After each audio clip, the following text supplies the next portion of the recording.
Сәлем достар, бұл құпия каналы, сіздермен бірге Альфия.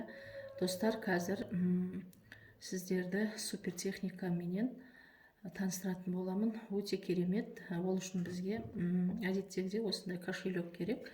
Әркім өзіңіздің кошелегіңіз осындай кошелек керек. Ол үшін осы кошелекті денежный магнит қылып заряжать етеміз. Мұны қай мезгілде жасаймыз?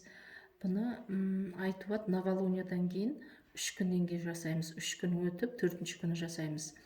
Әр айда жасасаңыз да болады. Бұның эффекті нарастающий. Әр жасаған сайын бұның күшейе түседі. Сондықтан достар, новолуниядан кейін жаңа ай туғанда 3 күн өтіп 4-ші күні осындай күндіз жасаған жақсы, сағат 5-ке дейін. Күндіз осындай кошелекті аласыңыз, ішінде мейлі ақша болсын болмасын, осылай ұстап тұрасыңыз. Желательно ішінде ақша болған жақсы. Осылай кошелекті ұстап, қолыңызға қысып тұрасыңыз да, мына дұғаны оқисыңыз. Берекетім эшу нурис аль нурим, дефис дешкейзис амин деп 7 рет оқисыңыз. 7 рет оқып болғаннан кейін, осының ішінде ақша болса, ішінде ақшаны санайсыңыз да, қайттан ішіне салып қоясыңыз. Одан кейін кошелекті өз орнына алып қойсаңыз болады.